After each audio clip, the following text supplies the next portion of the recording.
신약성경 요한복음 15장 7절 말씀 같이 봉독하겠습니다. 너희가 내 안에 거하고 내 말이 너희 안에 거하면 무엇이든지 원하는 대로 구하라. 그리하면 이루리라. 아멘. 2023년도 1월 달을 깨어 기도하라고 명령하셨고 거기에 대한 응답과 은혜를 주님의 선물로 준비하신 줄로 믿습니다.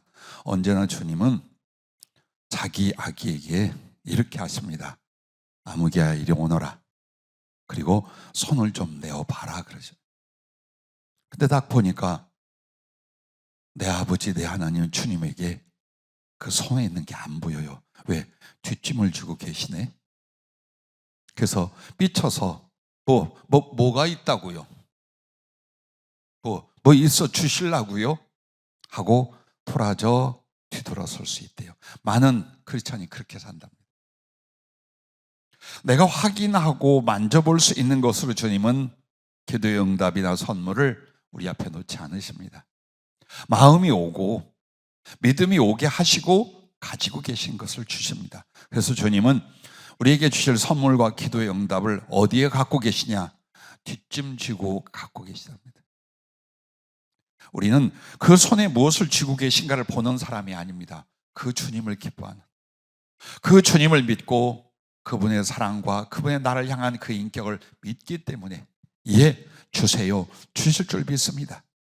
이렇게 고백하며 그 기도로 살아가는 사람이 여러분이요 우리들인 줄로 믿습니다. 오늘 이 요한복음 15장 7절 말씀을 통해 무엇이든지 원하는 대로 이루어지는 기도, 그러면서 성령은 그러셔요.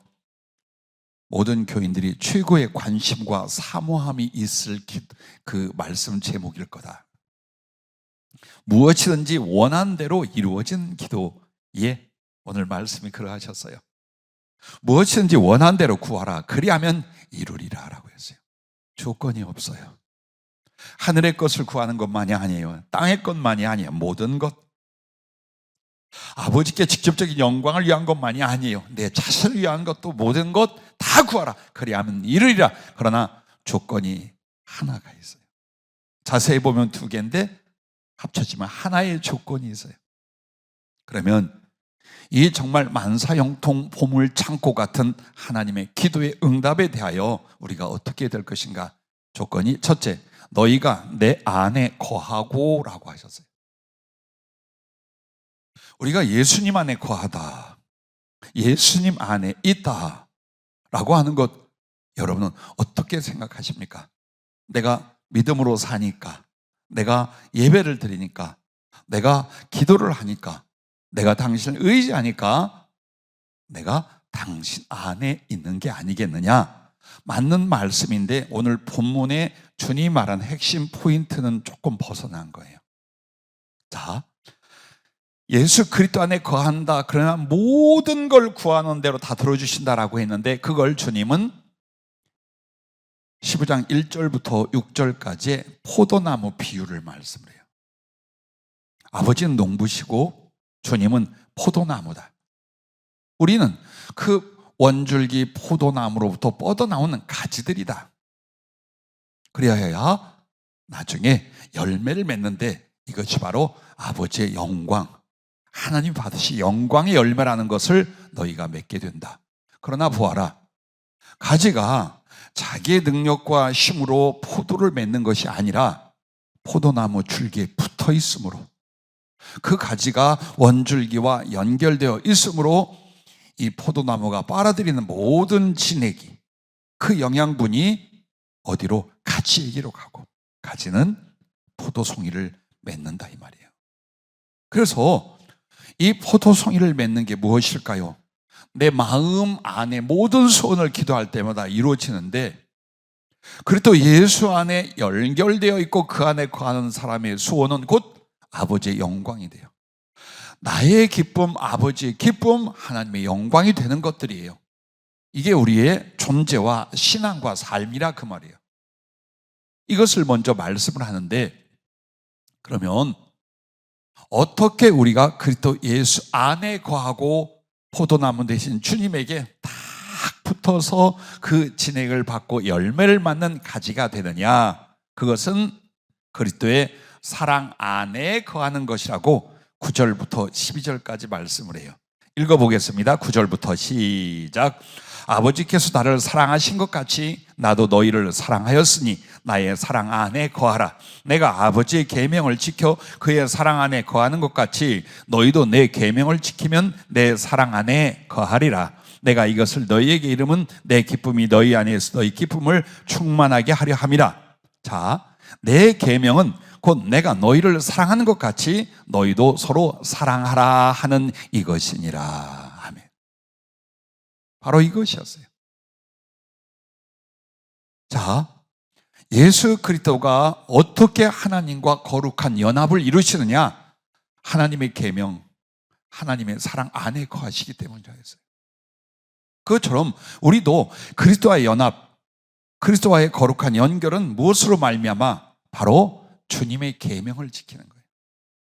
그런데 그 계명이 십계명도 아니요, 다른 율법이 아니라 성경을 꽉 몰고 누르고 만들어낸 그 핵심, 중심, 내가 너희를 사랑한 것처럼 너희도 서로 사랑하라. 이것이 주님의 계명이며 이 사랑의 심령과 행위가 예수님 안에 거하는 것이다.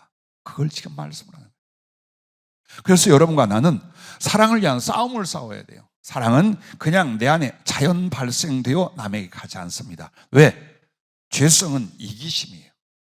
우리가 죄인이라는 가장 큰 성품의 결과가 뭐냐? 자기밖에 모르는 이기심입니다. 사랑이라는 건 이기심의 반대예요. 사람에게 베풀며 용납하며 나누며 관심과 목표가 다른 이웃이 되는 거예요. 근데 끊임없이 내 안에서 이기심이 올라와요. 나를 위한. 그건 많이 인간의 관계도 되고 삶의 이유도 되고 행복도 될 것 같아요. 그래서 여러분 안에는 계속해서 다른 사람에 대한 배타적이고 혹은 그 사람들을 밟고 올라서려 하고 혹은 그 사람들을 멸시하거나 혹은 그 사람들을 정죄하고 비판하는 일을 서슴지 않게 해요. 그런데 이것이 삶이려니, 이것이 인간이려니 하고 용납하는 사람은 말은 그리스도 안에 있는데 그 성품과 존재와 생활은 그리스도 밖으로 나가 있다 이 말이에요. 그걸 알면 여러분과 내가 싸울 것이 뭐냐? 싸움의 대상은 사람이 아니에요. 바로 내 자신 안에 사랑을 파괴하고 사랑을 무시하는 나의 성품과 기질과 습관, 따위등 이것하고 싸워요. 이 싸움을 그리스도 예수 안에서 안 하는 사람은 절대 그리스도의 사랑의 성품과 목적을 동시에 가질 수가 없습니다. 왜? 죄성이 뭐라고요? 인간성이 뭐라고요? 이기심이에요. 그 이기심이 절대로 사랑을 추구하지 않습니다. 그래서 나도 모르게 어느새 나는 예수님의 실제적인 그 존재, 그분 안에서 밖으로 나가 있는 거예요. 아니, 대적하는 거예요. 그리스도의 사랑에 대하여, 그 사랑이라는 것에 대하여 대적하는 상태로 머물고 있어요. 그러면서 구원과 복을 바라고 주님과의 사랑과 친밀을 바라고 그분의 손에 붙잡혀 쓰임을 바라는 거예요. 절대로 안 일어나는 거예요, 이게. 그래서 안 일어나는 거예요. 오늘 이 말씀을 보십시오.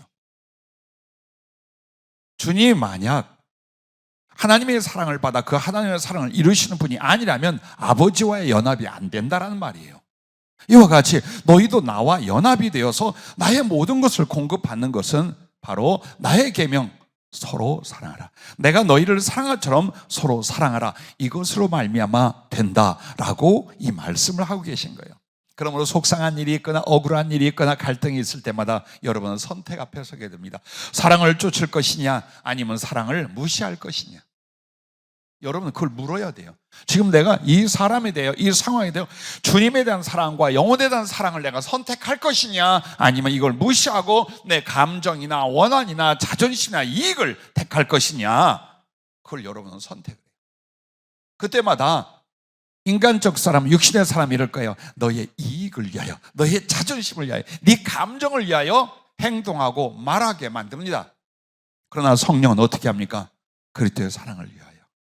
사랑이 너를 지배하고 다스리고 너의 생명과 성품이 되게 하게 하여, 그러므로 그리스도의 아름다운 사랑의 연합이 이루어지고 그분을 사랑하는 실제가 이루어지기 위하여 자꾸 그쪽을 선택하게 합니다. 그게 싸움이라는 거예요. 그게 싸움이라는 거예요. 나 어려워, 나 힘들어, 나 억울해. 그렇습니다. 그러므로 내가 힘들고 어렵고 억울함으로 복수를 하겠습니까? 아니면 내가 나를 위하여 모든 걸 감추겠습니까? 혹은 다른 사람을 무시하거나 배척하겠습니까? 그때에 나는 내 마음과 생각과 감정과 그리고 행동을 주님의 사랑 쪽으로 결정하리라. 나는 그것을 지키고 따르리라. 매 순간 그걸 하는 거예요. 기도하는 자리에서 여러분은 그걸 돌이키는 거예요. 그리고 모든 생각 속에서 여러분과 나는 크게 이게 사랑이냐 아니냐를 보는 거예요. 이익이냐 손해를 보는 게 아니에요.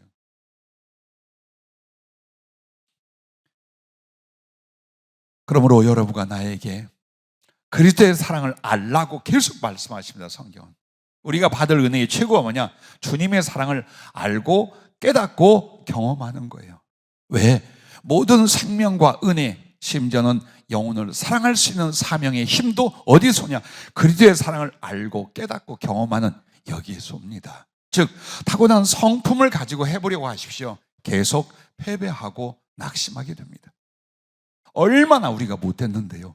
몇십 년 말씀을 받은 사람이에요. 몇십 년 기도하는 사람이에요. 몇십 년 하나님의 사랑을 받고 그걸 사는 사람들이에요. 그런데 사람하고 조금만 부딪혀 보십시오. 이 단어를 쓸게요. 못돼 처먹었어요. 나 자신을 보세요. 얼마나 못돼 처먹었는지 몰라. 막 올라옵니다. 그러면 우리가 그리스도 안에 거한다는 건 믿음의 상상, 믿음의 지식을 가지고 있는 게 아니에요. 바로 사랑이라는 삶의 실천, 사랑이라는 그 가슴의 실제로서 우리가 그리스도 안에 있느냐, 그리스도 밖에 있느냐, 이걸 성경은 우리에게 말씀해 주고 계신 것입니다. 그러므로 주께서 이제 고난을 받은 십자가에 죽기 전 그 제자들에게 가장 핵심적으로 잊지 않게끔 아주 새겨줄 말씀이 있었어요.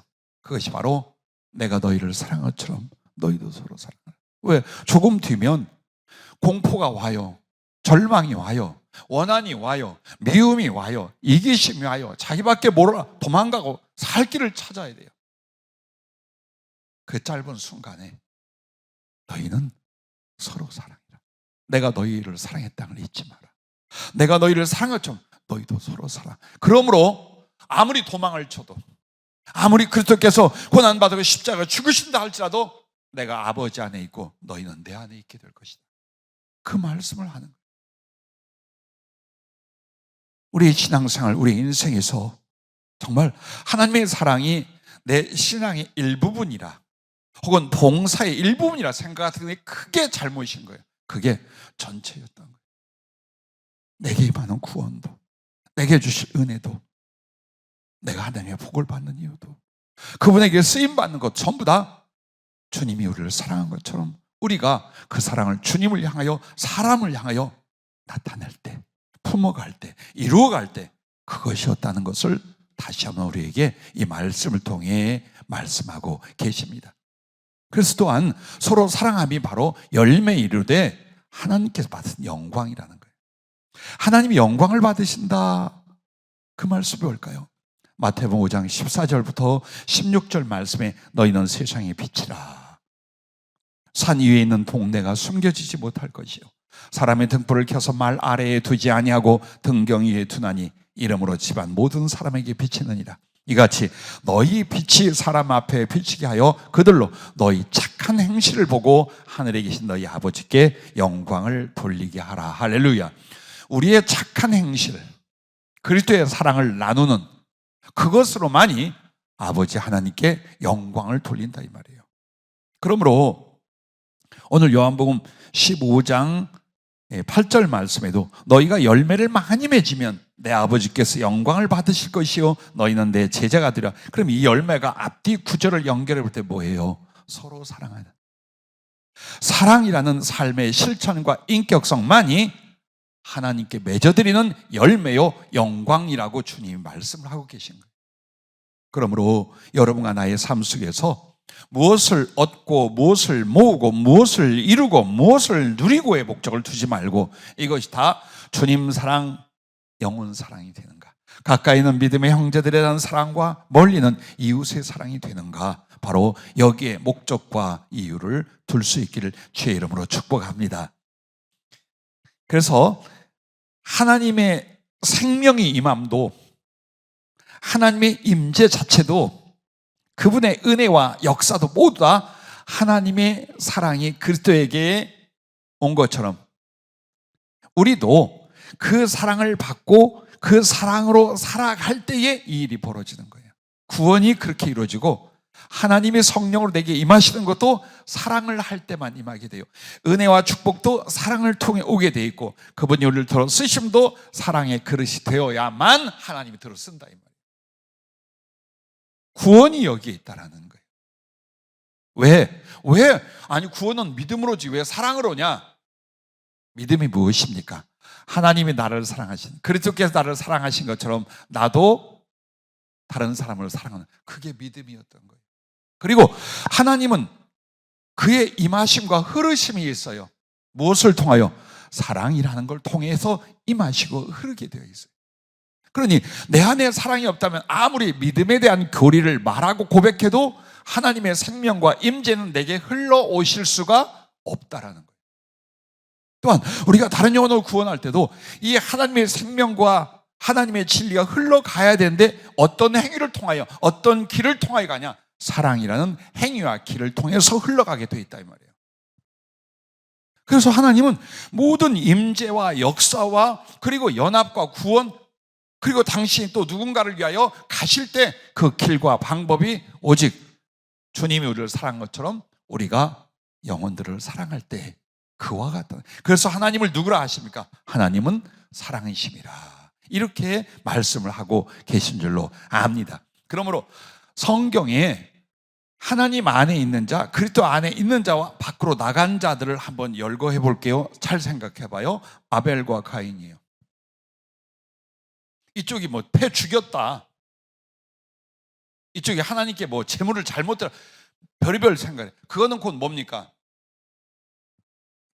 하나님 안에 가는 건 서로를 사랑하는 거죠. 아벨은 스스로 자기의 목숨을 포기하고 내어주기까지 형을 사랑했어요. 전에도 한번 말씀드렸죠. 목축을 하는 사람이 더 힘이 세겠어요? 농사를 짓는 사람이 힘이 세겠어요? 다윗이 곰이나 사자를 때려잡을 수 있었던 건 목축을 위해서 살았기 때문이에요. 아벨이 가인보다 힘이 없어 억울하게 죽은 게 아니에요. 형을 쳐 죽일 수 없었어요. 형하고 싸울 수 없었어요. 그러므로 그가 살해하는 걸 그냥 받아들였어요. 그게 하나님 앞에 순교였던 거예요. 아벨은 사랑을 인하여 하나님 안에 있었고 가인은 사랑을 저버린 말며 하나님으로 말며 쫓겨난 자가 되고 맙니다. 또한 노아의 아들들이 셈과 야벳이 있었고 가나안이 있었죠. 아버지가 술 취해서 홀랑 벗고 정말 몰고 올 사나운 추태를 보였어요. 그때 여러분이 아는 그 셈과 야벳은 어떻게 합니까? 가난이 와서 떠들었어요. 그냥 영감탱이만 그것은 허물을 드러낸 겁니다. 그리고 비난을 한 겁니다. 누구를? 아버지를. 이웃이나 친구도 아닌 아버지를 그렇게 했어요. 그러나 이 이야기를 듣고 셈과 야벳은 자기들의 옷을 벗어 뒤로 가서 아버지를 덮어줬어요. 이게 뭘까요? 허물을 덮어주다라는 거예요. 사랑의 맨 기본이 뭡니까? 허물을 덮어줄 수 있느냐? 허물을 까발려가지고 그냥 비난하고 남들에게 부끄러움을 당하게 만드냐? 여기서부터 시작이 돼요. 그걸로 인하여 가나안은 그와 그의 후손이 영원히 노예의 종이 됩니다. 자, 하나님 안에 있는 것과 하나님 밖으로 나가는 것이 바로 사랑에 있다는 걸 성경은 우리에게 전체를 말해줘요. 아브라함과 조카 롯의 선택을 보십시오. 이 넓은 땅에서 서로 같이 있기가 어려워 아브라함은 사랑의 선택을 합니다. 야, 네가 먼저 골라. 네 눈에 잘 살 수 있고 좋아 보이면 너 거기 택해라. 그럼 내가 조금 부족하거나 어렵더라도 나는 그쪽을 갈게. 그게 사랑이에요. 그러나 이기심은 내가 어른이니까 내가 삼촌이가 내가 먼저 고르고 넌 넌 젊으니까 말이야, 넌 거기 가서 잘 살 수 있어 라고 하면 아브라함은 뭘 놓친 거예요? 사랑을 놓치게 되는 거예요. 근데 아브라함은 그렇게 안 했어요. 어떻게 해서 내 자식보다 귀해, 조카가. 아버지 없이 일찍 아버지 여의고 키웠어. 그래서 그 조카 롯이 정말 사랑스러워 뭐든지 해주고 싶은 거예요. 그래서 선택하게 했어요. 그런데 롯은 옳거니 했어요. 우와, 그때 소돔과 고모라 지역을 보니까는 에덴과 같더라. 가면 목축이나 농사나 사업이나 기가 막히게 잘 할 것 같은 거예요. 나 이쪽으로 갑니다 하고 갔어요. 근데 그걸로 인하여 회가 망신하고 말잖아요. 다 이유가 있어요. 이게 더 이익이 되고 좋을 것 같으나 사랑을 선택하는 건 하나님 안에 머물고 그리스도 안에 있게 되는 거예요. 그리스도가 역사하고 그리스도가 결과를 만들어 오고 무엇을 구하든지 그분이 이루어 주시는 거예요. 그걸 우리가 선택할 줄 알아요. 악착같이 앉으려고요. 그러지 말아요. 좀 져요. 말다툼하고 자존심 싸움하고. 여러분과 나는 그거 7살 전에 끝냈어야 돼요. 50이 먹고 70이 먹어서 그러면 정말 답이 없어요. 오늘도 우리에게 많은 것들이 도전하고 부딪히고 선택의 기회가 옵니다. 그때마다 여러분과 나는 나의 이익이나 체질이나 혹은 나의 자존심을 앞세우지 말고 어느 것이 주님의 사랑이 될 것인가를 따라 말하고 생각하고 행동할 수 있기를 바랍니다. 그뿐만 아니라 사르밧 과부를 봐요. 엘리야 모르던 사람이에요. 무슨 낭인이고 거리니 같은 사람이에요. 털복숭이. 근데 하나님의 사람이래요. 그리고 어렴풋이 들은 것 같아. 근데 그가 마지막 식량을 나부터 달래요. 이런 인간이 하나님의 사람이 어쩜 이럴 수가 있어? 라고 할 수 있어요. 자, 부정적인 생각과 그리고 마음속에 사람을 미용하는 쪽으로 얼마든지 판단할 수 있는 상황이었어요. 근데 그 여인은 사랑을 선택합니다. 이 배고픈 하나님의 사람에게 그래, 한 끼, 어차피 이거 먹어도 죽고 안 먹어도 죽어. 하나님의 말씀을 따라 저 하나님의 사람을 먼저 대접하자 하고 했어요. 그리고 아들과 함께 살 때 영원히 살게 됐어요. 항상 우리에게는 사랑이냐 사랑을 무시할 거냐의 선택이 주어질 때에 여러분과 내가 어떻게 할 거냐 이거예요. 어째서 다윗이 죄도 많고 독하기도 하고 사람도 꽤 죽였어요. 그런데 다윗을 하나님이 자기 마음에 합하는 자라 하셨을까요? 그에게는 정이 있고 긍휼이 있고 사랑이 있었어요. 그러나 먼저 하나님의 합당히 보시고 세웠던 사울왕은 보세요. 자기 중심, 이기심으로 모든 걸 판단하고 미워하고 오해하고 계획하고 그러다 망해요. 사랑이 없으면 망한다. 사랑을 따르면 산다. 성경은 계속해서 그걸 우리에게 말씀하고 보여주고 계신 거예요. 가룟 유다가 얼마나 악했습니까? 그의 흉악함에 대해서는 별로 성경이 언급 안 해요. 가끔 주님의 활동을 위하여 드려진 예물을 조금씩 빼돌린 거, 그거 외에는 성경에 뭐라고 안 해요. 근데 결정적인 게 뭐냐? 그리스도를 팔았던 이유가 뭡니까? 사랑을 저버리고 이익을 택하는 거예요. 이게 하나님의 사람이냐 아니냐, 그리스도 안에 있냐 밖에 있느냐, 하나님이 구원할 자냐 아니냐, 쓸 자냐 못 쓸 자냐의 결정이 바로 자기 이익을 선택한 사람은 하나님께 아무것도 아니라. 그래서 여러분과 내가 주의 길을 가는 동안 계단을 가고 있었어요. 한 계단 한 계단 올라갈 때가 뭐냐? 사랑의 선택과 기회를 주었어. 근데 이기심이나 나의 삶의 염려나 혹은 괘씸하고 싸가지 없고 미운 존재 때문에 사랑을 한 번씩 놓쳐요. 그러면 거기서 멈추는 거예요. 이렇게 가는 거예요. 이렇게 못 올라가고요. 오직 모든 연단은요, 사랑이라는 것 때문이었어요. 다른 게 아니에요. 나를 쓴다? 나를 구원하신다? 사랑이라는 인격성과 선택과 삶이 내게 만들어지냐, 여기에 달려 있었던 거예요. 그래서 우리가 얼마나 많은 교육을 받고 얼마나 많은 영성을 쌓고 그게 전부 다 어디에 달렸어요? 하나님과 그 사랑, 그 말씀을 인하여 나도 사랑이라는 의, 사랑이라는 거룩, 사랑이라는 충성, 사랑이라는 진리를 이루어가는 여기에 달려있다라고 여러분에게 다시 한번 힘줘서 말씀을 드립니다. 그러므로 여러분과 나에게 너희가 내 안에 거하고 라는 말은 서로 사랑하는 걸 가르쳐 말한 거예요. 그리고 나서 두 번째는 내 말이 너희 안에 거하면 이라고 말씀을 합니다.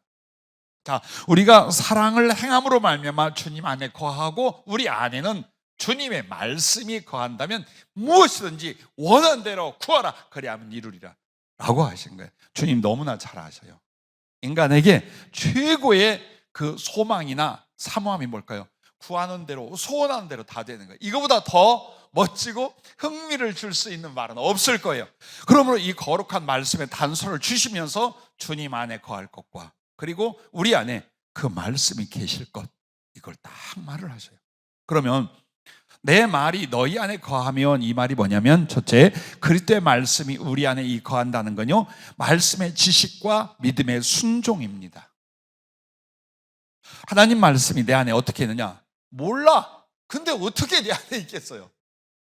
사람은 어떤 존재냐? 이성적 존재, 지식적 존재예요. 그래서 인간에게 흡입이 되거나 그 안에 뭔가를 이룰 수 있게 하여 제일 먼저 뭐가 일어나요? 지식의 습득이 먼저 일어나야 돼요. 그래서 어려서부터 교육을 하는 이유가 그렇고, 그게 하나님의 모습이에요. 그래서 우리가 주님 앞에 말씀을 내 안에 모신다는 건 지식으로 배우고 지식으로 받아들이는 일이 먼저 있어야 돼요. 근데 성경 덮어놓고 설교 무시하고 말씀 생각 안 하면 계속해서 이 사람 어때요? 연단과 시련과 실패와 심령의 하나님의 사랑과 은혜의 거함이 없어.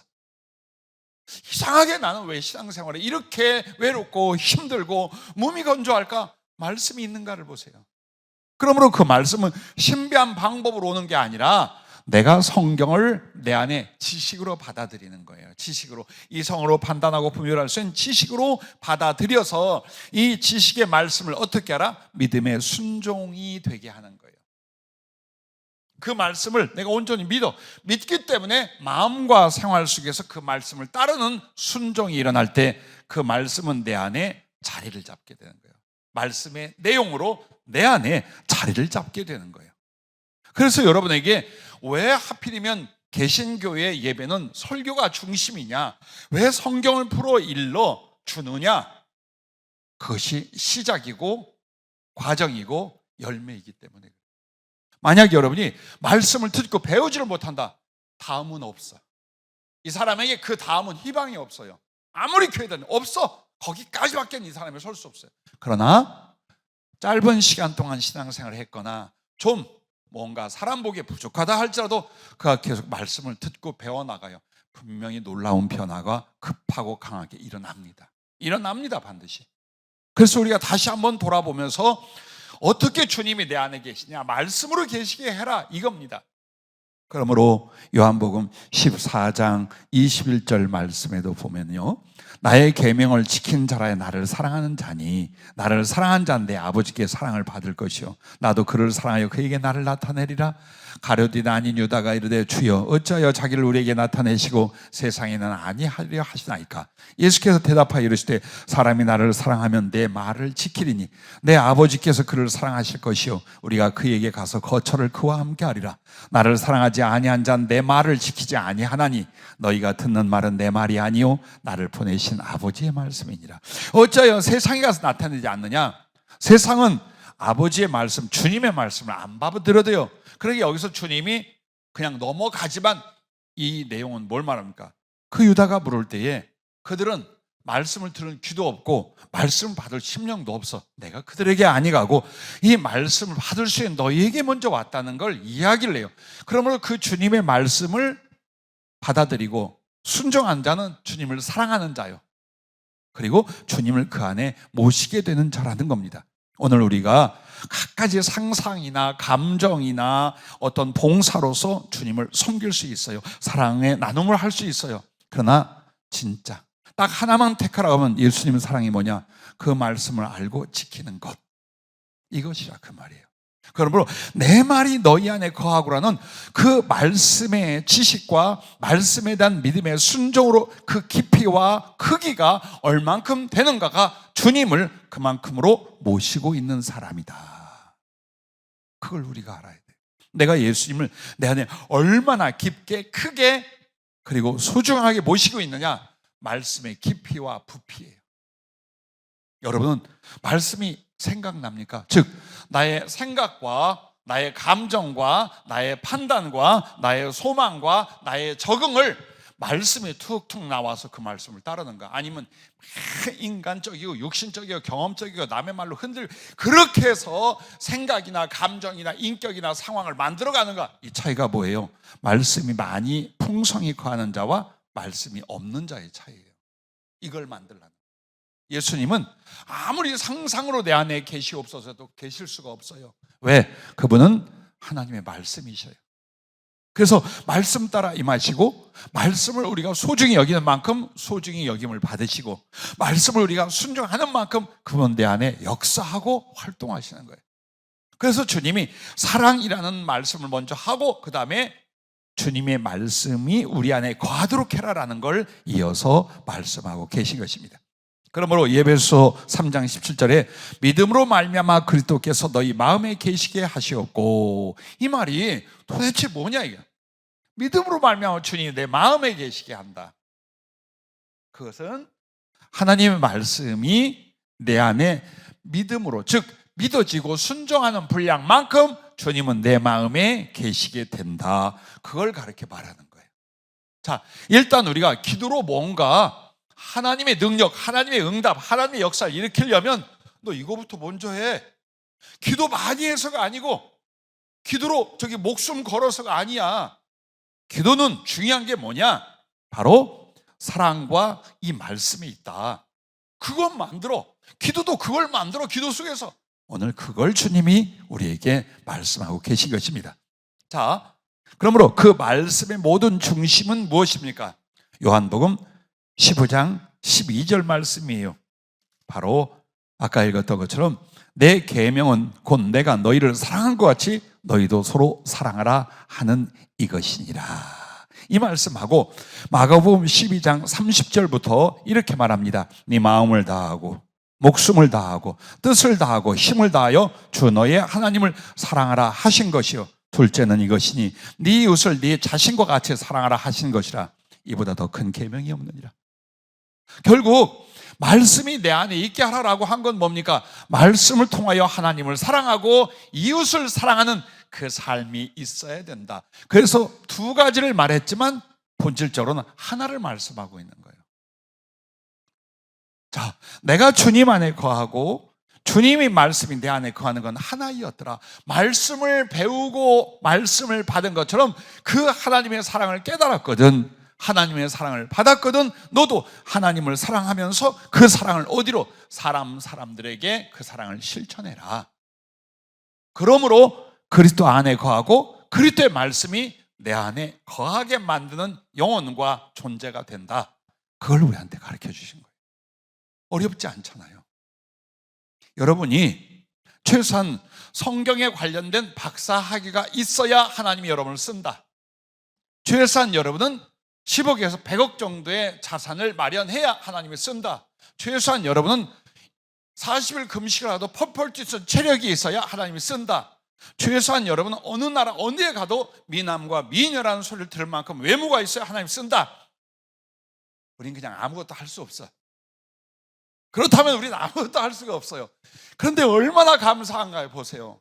내가 주님 안에 사랑을 통하여 거하고 주님 말씀을 통하여 사랑함으로 주님이 내 안에 거한다면 그때부터는 다야. 이렇게 쉬운 건데, 이렇게 작은 것으로 말씀하셨는데 우리는 엉뚱하게 인생을 살고 있는 거예요. 이거 해보려고 저거 해보려고. 가장 중요한 건 내가 무엇을 이루어가 아니라 내가 그 주님의 사랑을 내 안에 모시고 그것을 이루는, 바로 이것이었어요. 그렇게 하면 주님이 어떻게 한다는 거예요? 여러분에게 무엇이든 응답한다는 거예요. 그래서 마지막 세 번째는 그러므로 반드시 기도를 해야 하고 그 기도의 내용과 과정은 바로 요한복음 15장 7절 이어야 한다. 이게 이제 결론인 거예요. 기도 안 하면 받을 수가 없어. 받을 수가 없어. 그리고 주님 안에 거할 수도, 그 말씀이 내 안에 이루어질 수도 없어. 기도 안 하고는. 절대로 안 되는 거예요. 그런데 그 기도는 우리가 어떻게 해야 되느냐 이 말이에요. 매일같이 기도를 한다, 작정하여 기도를 한다라고 하지만 그 기도를 우리는 사실 이렇게 합니다. 1000분의 1을 감사나 찬양에 대해서 몇 마디 해요. 그리고 1000분의 999를 뭘 하냐? 다 달라는 거예요. 다 소연하고 하는 거. 이거 해서 20년 전부터 말한 거예요. 어저께도 말한 거예요. 또 말해. 그러니 여러분도 얼마나 심심하고 답답하고 지루하겠어요. 한 말 또 하고 한 말 또 하고.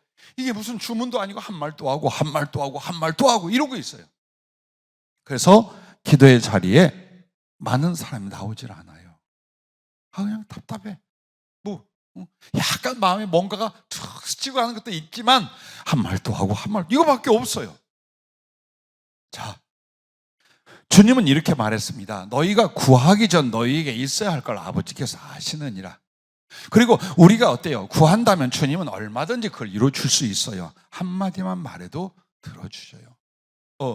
이런 경우가 있어요. 만약 우리 주님이 나이가 많으신 어르신이라 귀가 좀 잡섰어요. 그러면 여러분은 큰 소리로 계속 말해야 돼요. 주님! 안 들려. 주님! 안 들린다니까 가까이 왔어요. 주님! 그러면 시끄러 이놈아. 내가 귀 먹었냐? 그러신단 말이에요. 그런데 주님은 내가 귀를 지어서 듣지 않고 입을 지어서 그 말을 하게 하고 듣게 하고 했는데 내가 네 말하는 것과 네가 하는 말을 내가 듣지 않겠느냐. 주님이 하신 말씀은 얼마든지 우리의 언어나 고백이나 마음을 받아주셔요. 중요한 건 하나님이 임하셔 역사하고 여기는 진리대로예요. 그리고 사랑을 따라 하게 돼 있어요. 그런데 지금 이 사람이 진리를 따라 사랑을 위하여 마음 먹고 살고 구하는 게 아니에요. 그건 하나님이 손 대실 수 없어요. 왜? 악으로 치우치거나 하나님의 진리를 훼손할 수 있는 쪽으로 가요. 분명히. 그래서 어떻게 되냐? 우리는 진리를 따라 역사는 하나님의 사랑에 나의 마음과 삶을 맞추며 기도하고 구해야 된다는 거예요. 그래서 여러분이 기도할 때 어떻게 하냐? 기도할 때 말씀을 기억하고 들으려고 하세요. 자, 오늘 이제 설교보다 더 중요한 건 여러분 한번 생각해 보세요. 여러분이 기도할 때 말하려고 합니까? 들으려고 합니까? 아마 듣는 건 잘 안 되니까 말을 많이 하려고 했을 거예요. 근데 좀 전에 말한 것처럼 말은 같은 내용이에요. 또 획기적인 표현이 없어. 또 마음이나 감정이 우러나지 않는데 말 늘어놔 봐야 자기가 알아. 맹맹. 그러다 보니까 졸다가 의미 없다가 힘들다가 돌아가다가 그래도 기도는 하라고 하니까 해야 되는데 졸다가 깨다가 의미 없다. 이렇게 가는 거예요. 하나님이 살아계시고 여러분을 사랑하사 여러분과 함께 계시고 여러분 안에 말씀과 성령이 계시다면 그가 여러분에게 말하지 않을까요? 말하지 않을까요? 인격과 인격, 존재와 존재 가장 그 깊은 교통수단이 뭐냐? 대화예요. 그러면 하나님이 나하고 말씀을 나누고 말씀을 할 수 없다? 그 불신이 하나님의 말씀을, 하나님의 말을 내가 막아버리는 거예요. 그럼 어떻게 할까? 기도할 때 여러분이 한마디만 해보세요. 주님, 꼭 주님이 나에게 원하는 걸 나로 깨닫게 해주세요 하고 지금 조금만 묵상 들어가 봐요. 안 들리나 들리지. 근데 여러분 이렇게 말할까? 그건 내 마음이 아닐까요? 내 생각. 여러분의 마음과 여러분의 생각과 여러분의 기능을 통해 성령이 말하고 주님이 말한다니까. 근데 그걸 어떻게 분별하냐? 성경적이고 하나님 입장에서 보실 때에 당연히 그 말씀 할 것 같다. 100번 아멘 하고 받아들이는 거예요. 예를 들어 주님한테 이렇게 묻는 거예요. 주님, 압니다만 정말 주님이 나를 사랑하시나요? 진심으로 물어보세요. 그럼 주님이 까불고 있네. 내가 나 널 사랑했다 이놈아 라고 하면 주님 아니야. 그러나 여러분 경험이 있을까요? 얼마나 애절하게 따뜻하게 간절하게 그 사랑하신다는 말씀을 하는지를 알아요. 이처럼 여러분이 정말 하나님께 기도할 때 제일 중요한 뭐냐? 성령으로 교회들에게 하신 말씀을 들을지어다 한 것처럼 내게 하시는 성령님의 그 말씀, 우리 그리스도의 그 말씀, 아버지의 그 말씀을 성령으로 하시는 걸 언제 듣느냐? 기도할 때 듣는 거예요. 기도할 때 듣는 거예요. 내 양심을 통하여 혹은 내 감각기관을 통하여 혹은 하나님 말씀을 품은 나의 기억을 통하여 말씀하게 되어 있어요. 시편 119편 147절에도 보면 내가 날이 밝기 전에 부르짖으며 주의 말씀을 바라싸우며 라고요. 밤새도록 그 말씀이 내게 분명히 깨달아지고 들려지기를 사모하는 그런 기도의 사람의 고백이 시편 119편에 보면 써 있어요. 그리고 164절 165절에 보면요, 주의 의로운 규례들로 말미암아 내가 하루 7번씩 주를 찬양하나이다. 즉 성령의 말씀이 들리고 하나님 말씀이 깨달아지는 거야. 근데 이 말씀이 얼마나 오묘하고 아름답고 위대하고 지혜롭고 사랑스러운지요, 막 찬송이 일어나는 거예요. 말씀을 묵상하다 막 할렐루야 좋아 죽겠네, 이게 하루에 7번씩 일어나는 거예요. 이게 왜 그 사람만의 경험이어야 합니까? 오늘 산 우리들에게는 왜 일이 안 일어납니까? 안 듣는 거예요. 마음을 다하여 기도하면서 성령과 교통하는 그 순간에 그 말씀의 지혜로움, 사랑스러움 혹은 나를 위한 그 은총들의 말씀을 내가 들으려고 안 해. 그래서 기도는 점점 딱딱하고 노동 수준으로 가버려요. 들으려고 하세요. 그리고 중요한 건 여러분 어떤 거냐면 하나님 말씀이 여러분의 기억으로 있어요. 성령님은 감화하시거나 말씀할 때 사용하는 언어, 재료가 있어요. 그게 뭐냐? 바로 성경 지식이에요. 그러면 그 성경의 지식을 가지고 이렇게 응용하고 저렇게 적용하고 이렇게 지혜로 풀고 이렇게 예언으로 나가고 다 하시기 시작을 해요. 근데 하나님 말씀에는 지식의 기억이 없잖아요. 그럼 이제 정말 그 애매한 걸로만 이제 오는 거예요. 주님, 이 정도? 사랑합니까? 사랑하지. 뭐 이런 것까지 가능한데 더 진리의 지식과 그리스도의 마음의 깊이를 우리가 듣고 느끼는 것은 어디에 달려있다? 성경 지식이, 성경 말씀의 응용이 내 안에 얼마큼 있는가. 그걸 통해 성령은 깨우치고 감화하고 말씀을 하기 시작을 해요. 그러다가 더 깊어지면 그때는 그 이상 환상을 보고 정말 모든 언어로 모든 내용을 마음과 마음을 연락하는 것뿐만 아니라 다른 사람에 대해서, 세계에 대하여, 장래에 대하여, 하늘에 대하여 모든 걸 다 말씀해 줄 수 있는 상태까지로 가게 됩니다. 그러므로 부디 여러분은 성령 안에서 거룩한 기능, 즉 순종의 영을 만드셔야 돼요. 기도할 때 순종의 영이니까 말씀하시옵소서 종이 듣겠습니다. 이게 있어야 돼. 기도하는 사람. 그냥 내가 뭘 자꾸 말을 해놓고 가는 걸 기도라고 우리가 정말 잘못된 습관을 갖고 있는 거예요. 그게 아니라 여러분과 나는 하나님께 누구예요? 자녀이고 종이에요. 하나님 존전에 나왔어요. 그럼 내가 무엇이 말하는 걸 못 알아들을까 봐 이해를 시키고 알아듣게끔 만드는 것이 기도가 아니라 알아요. 다만 내가 그 하나님 앞에 나와서 듣고자 하는 거예요. 그게 순종의 영이에요. 그러니까 기도하는 사람이 순종의 영이 없다는 거 뭐야? 나밖에는 말을 않겠다는 거예요. 나만 알리겠다는 거예요. 이게 사랑이고 교제나요?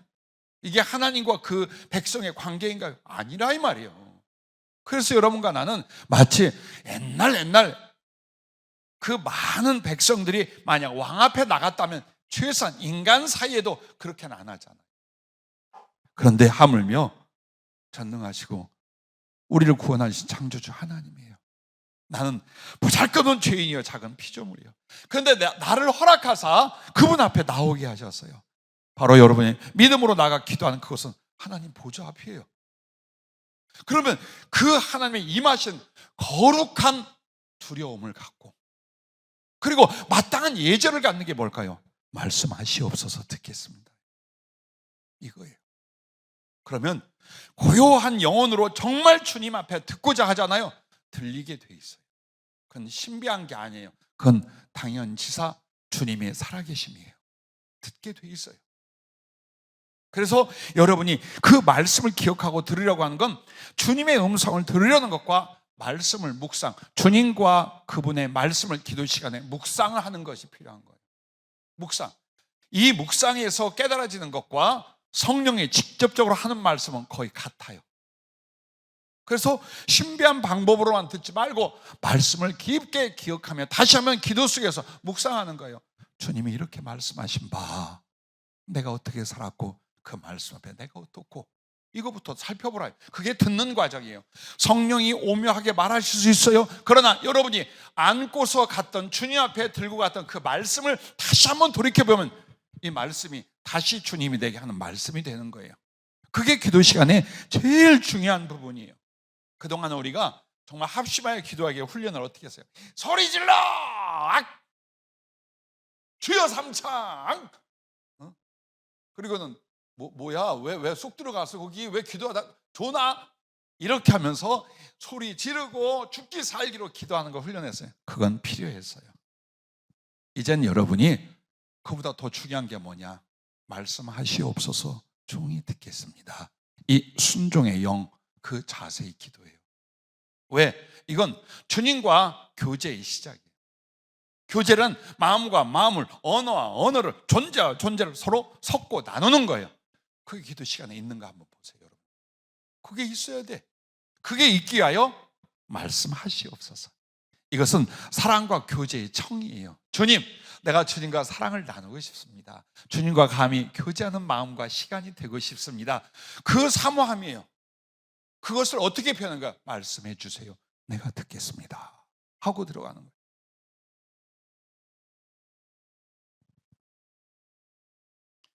자, 그리고 두 번째는 주님과 사랑하라는 거예요. 기도하는 순간이 내 일생에, 내 하루의 시간 중에 진짜 최고의 사랑이 되게 만들어야 돼요. 우리는 이걸 실패해요. 왜냐하면 기도가 뭔가를 잘 이해하지 못한 채 기도 요청을 받고 살아와서 그래요. 기도는 다른 게 아니에요. 간구하다는 단어의 뜻이 아니에요. 주님과 영적 소통과 교제가 인격적으로 실제하다, 이 뜻이에요. 그래서 여러분이 딱 기도로 왔으면 주님을 어떻게 사랑할 거예요? 내가 주님을 어떻게 사랑? 이 사람은 사실 기도할 그 부르심 앞에 나온 사람은, 즉 거듭난 사람은 아니에요. 성령으로 거듭났어요.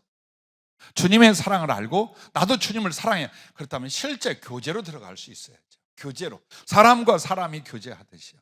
여러분이 보고 싶었던, 좋아하는 사람을 만나면 만나서 차를 한잔 하든지 식사를 할 거예요. 근데 요새는 식사만 하면 서운해서 카페를 가더라고요. 카페 가가지고 거기서 또 그냥 어디 볼거리 있으면 또 가. 그래서 사람과의 교제도 하루가 걸리거나 최소한 몇 시간이 걸려요. 그래도 좋아. 네? 그래도 좋아하니까. 자, 나는 주님 앞에 기도하는 게 1시간을 버티기가 왜 힘이 드냐? 일방적이라 그래요. 보이지도 않고 들리지 않고 느끼지 않는 그 하나님에게 계속 같은 말을 계속해야 돼. 이것처럼 답답하고 힘든 일이 어디가 있겠어요? 그렇게 기도를 주신 것이 아니다. 기도는 주님과의 교제, 사귐, 사랑이 되는 거다. 그러나 나에게 경험과 지식과 영성이 부족하니 어떻게 나부터 그 사랑을 주님과 하려고 시도하는 거예요. 이미 주님 하고 계시면 내가 모르니까 내가 이제 시도를 하는 거예요. 그래서 어떻게 해요? 주님 말씀을 하면 반응을 하세요. 민경아, 힘이 들고 어려운 것이 네 환경이겠느냐? 너의 생각이겠느냐? 대답해봐. 자, 나라고 생각하지 말고 주님이 물었어. 그럼 대답해야지 교제가 되지. 왼수 같은 주변 놈들이나 가난한 이 환경 때문입니다 라고는 안 할 거 아니에요. 변승희 사모님, 주님이 성령으로 교제가 시작돼서 내 따라 안다. 내가 너에게 많은 것을 나타내지 않는 것은 너의 사모함을 이끌어냅니다. 사모함이 깊어지면 그 샘이 강이 되느니라. 응답하고 주님 앞에 반응 보이세요. 그럼 어떻게 할 거예요? 주님은 길게 했는데 자기는 짧게 하는구나. 얼마든지 주님이 할 수 있어요. 얼마든지 여러분에게 주님이요. 그러면 거기에 대해서 여러분은 반응을 하는 거예요. 예를 들어 주님이 사랑한다고 하신 것 같아. 그럼 이게 긴가 아닌가 이거 따지지 말고 사랑한다고 고백했으면 나는 어떻게 응답하고 나는 어떻게 당신에게 나를 나타내야 되겠어요? 내 모든 표현을, 내 모든 감정을 끌어내기 시작하는 거예요. 나를 사랑한다 하셨으니 나도 사랑하는구먼요. 아니야, 그건 교제가 아니에요. 그건 시험지 답안도 그렇게 안 써. 교제, 사랑하는 거예요. 이 순간에 나는 당신을 사랑하겠다는 거예요. 그럼 내 마음에 있는 모든 고마움이며 생각이며 사랑하는 것과 사랑에 대한 가혹까지 다 끌어내어서 감정과 의지를 입혀 고백을 하는 거예요. 기도할 때 감정이 없는 것이 제일 문제예요. 왜? 사람의 진실은요, 감정이 있느냐 없느냐가 결정을 해요. 예를 들어서 내가, 재환아, 내가 너 사랑해. 그럼 너는 아유, 저렇게 감정을 넣으려고 애를 쓰고 있어. 자, 사랑을 고백하고 그 사랑에 응답할 때 감정이 안 일어나. 그건 가짜란 말이에요. 그렇죠? 그래서 주님 앞에 여러분이 기도할 때 어떻게 사랑을 하느냐? 자, 말씀을 주셨어요. 그러면 그 말씀을 내가 지시로 받아 생각하잖아요. 그러면 그 생각이 어떻게 되냐면 여러분에게 언어로 이제 하나님께 드려져요. 근데 이 언어가 어떻게 되냐? 감정이 돼야 돼요. 감정이. 그리고 그 감정이 의지로서 서야 돼요. 이게 교제와 사랑. 그것도 진실한 교제. 감정이 없어. 감정이 없다는 건 듣는 것도 말하는 것도 다 진실은 아니다는 거예요. 자, 주님 잘못했습니다. 근데 정말 잘못하고 죄송하고 아픈 게 안 일어나. 그건 진실 아니에요. 주님 잘못했습니다. 내가 죽일 놈입니다. 다시는 그렇게 안 하겠습니다. 나와야지 감정이. 그게 진실이죠. 왜 주님과 사랑의 교제가 안 되냐? 감정을 다 빼고 말만 하려고 그래요. 사람도 그게 안 통하는데 하나님하고 그게 되느냐고요. 그래서 여러분의 찬양도 제일 중요한 게 뭐냐? 감정이에요. 이 찬양이 주님을 향한 회개인데, 주님을 향한 사랑인데, 주님을 찬양하고 감사하는데 감정은 안 들어가요. 그럼 그 찬양은 그냥 흥얼거리는 노래일 뿐이에요. 기도도 마찬가지예요. 그래서 여러분이 하나님 말씀을 듣고 생각할 때에 나도 이제 주님 앞에 어떤 거기에 대한 반응을 보이고 말을 합니다. 그때에 거기에 그 언어 안에 나의 진실한 감정이 쏟아지게 만들어라. 그리고 감정으로 끝나지 말고 감정은 나의 뜻, 의지가 되어서 하나님께 세워지게 하라. 한 시간의 기도라도 그렇게 하라는 거예요. 그렇게 하라는 거예요, 주님이.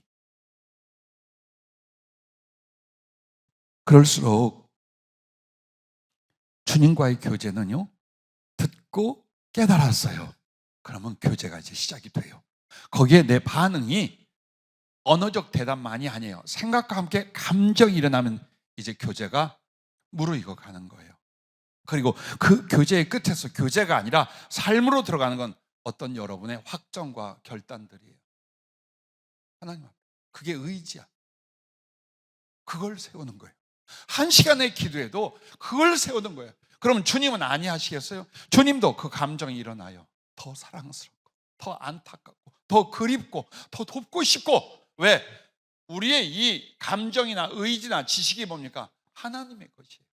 그분은 기계가 아니고, 그분은 교리가 아니고, 그분은 언어가 아니에요. 그분은 가슴이죠. 그래서 여러분의 감정을 보고 주님도 뭉클하고 눈물 쏟고 기뻐하고 한단 말이에요. 더, 그것도 몇천 배 더. 그리고 내가 하나님을 향하여 이 사랑의 결단이나 의지를 세웠어요. 이룰 수 있게 주님이 도와주는 거예요. 그때부터 역사가 일어나는 거예요. 그래서 어쩌면 형식적인 예배보다 더 중요한 건 개인의 기도 생활이에요. 그 속에서 주님과의 만남과 교제를 안고 그 가슴을 다 불태우며 나누면서, 그리고 같은 방향과 같은 삶이 주님과 내가 이루어지게 만들어가는 것. 그러므로 반드시 기도는 주님과 사랑하라는 거예요. 정말 사랑의 흔적, 사랑의 가슴, 사랑의 열매를 안고 귀가하기 전에는 그냥 계셔. 그냥 남아 버텨. 그렇게 해서 여러분이 단 한 번으로 되겠습니까마는 이 방법을 말씀의 지식으로 안고 실천을 하면 그렇게 오래 걸리지 않아 정말 주님과의 실제적인 교제와 사랑의 나눔이, 그리고 내 영혼 속에 큰 변화가 일어나는 걸 여러분은 경험하실 줄로 믿습니다. 마지막 세 번째는 말씀 순종으로 말미암는 사랑과 그 소원을 행하며 간구하라라는 거예요.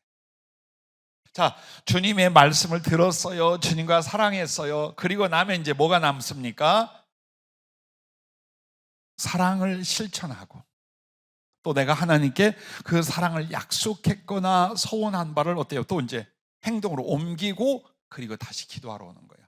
저 기도는 그 순간이 시작과 마무리가 아니에요. 기도의 시작은 어디 있었냐? 하루 일어나서 생활과 생각이 시작될 때부터예요. 내가 오늘 저녁에 기도하러 갈 거야 라고 하면 이미 한 주간 혹은 하루를 준비를 하는 거예요. 내가 주님께 가서 보여야 돼. 주님께 가서 들어야 돼. 주님을 향하여 이 가슴을 나누기 위하여 나를 잘 간직해. 제가 이번에도 주님께 혼나는 교훈을 하나 받았어요. 그게 뭐냐면 매일 날마다 주님과 깊은 영적 교제가 감정에서 기억 모든 걸 초월하는 게 일어나고 있는데 오늘 안 되는 거예요. 분명히 보고 듣고 말하고 있는데 가슴이 안 움직이는 거예요. 그때 주님이 그러죠. 그러니까 내 앞에 오기 전에 너는 네 감정과 생각, 네 마음을 나와를 위하여 잘 정돈하고 준비해야 된다. 왜? 사람하고 생활 속에 일어난 감정이나 생각 그 상태는요 그대로 주님께 이게 오는 거예요. 상해 있으면 상한 걸 가지고 와. 답답하고 힘들어 정말 아무것도 아니에요. 그럼 주님 앞에 놓고 아무것도 아닌 상태로 와요. 그래서 주님이 다 기도로 왔는데 답답해 죽겠어요. 왜? 막 염려 근심이 가득 차. 아무것도 염려하지 말고 오직 모든 일에 기도와 간구로 너희 구할 것을 빨리 안 바꿀래 너? 감사함으로 하나님께 아뢰라. 그리하면 모든 지각에 뛰어나신 하나님의 평강이 그리스도 예수 안에서 네 마음과 생각을 지금 당장 지켜주실 것이다. 즉 마음속의 평안, 우리의 생각과 마음을 지배하신다는 게 뭘까요? 감정과 의지의 변화를 일으켜주신다는 거예요. 그래서 기도 속에서 여러분이 그것을 자꾸 경험하고 이루어 가셔야 돼요. 그러니까 내가 주님 앞에 나가 예배드리고 기도하게 하여 하루가 필요하고 일주일이 필요하고 평생이 필요했던 거예요. 남는 시간에 기도하러 가는 게 아니었던 거예요. 또 돌아왔으니까 예배드리는 게 아니었던 거예요. 우리는 그 기도를 드리고 그 예배를 드리게 하여 나라는 존재가 살았어야 돼요. 준비하고 조심하고 만들어가는 거예요. 많이 말했을지라도 행동으로 안 옮기면 그 다음엔 말이 안 나와요. 가슴이 안 일어나요. 그러나 여러분이 조금이라도 내가 주님 기다리세요. 내가요 가서 마음속에 있던 거 이제 바꿔가지고 올게요. 내가 사람 누구에게는 이렇게 하고 하나님 앞에는 이렇게 습관을 갖고 내가 주님 앞에 약속을 이렇게 실천했어. 여러분 딱 기도 앞에 나오면요 어깨가 이렇게 올라와요. 주님 나왔어요. 이거부터 시작해. 주님 내가요 했거든요. 그게 담대함이에요. 하나님 앞에 부끄러울 것이 없어지는 거예요. 쬐끔 하고도 막 부끄럽고 뭐 이게 뭐라고 이게 아니에요. 심령이 올라와요. 주님 아주 그냥 대문 크게 열고 들어. 주님 좋았다니까요. 왜? 뭐 좀 하고 왔어. 응? 근데 그게 주님 보시기엔 얼마나 이쁘겠어요. 얼마나 귀하겠어요. 그 모습이. 그게 기도예요. 그래서 우리가 그렇게 말씀을 듣고 마음으로 주님과 사랑의 교제를 이루고 또 내가 그러므로 깨달은 바와 약속한 바를 생활 속에서 애쓰고 수고하고 행했단 말이에요. 그리고 와서 간구할 때 주님은 뭐라고 하셔요? 무엇이든지 원하는 대로 구하라 그리하면 이루리라 라고 말씀을 하는 것입니다. 부디 여러분과 나의 인생에서 한번 보세요. 주님 말씀이 내 안에 가득하고 그러기에 나는 주님을 기뻐했고 사람을 사랑했던 순간들에 힘든 것이 있었나요? 응답 안 되는 일이나 영적인 성숙이 안 이루어지던가요? 잘 추억해 보세요. 놀라운 비약이나 은혜가 있었어요. 근데 막혔어. 힘이 없고 너무 힘들어. 그것은 내가 주님 안에 사랑으로 있질 않을 때예요. 그리고 사랑을 향하여 그 말씀이 내 안에 거하도록 안 할 때 가장 약하고 가장 어렵고 가장 흔들릴 때예요. 오늘 우리는 1시간 안에서 기도하면서 이 말씀을 이루시고 평생에 무엇이든 원하는 대로 이루어진 기도 삶이 될 수 있기를 주의 이름으로 축복합니다.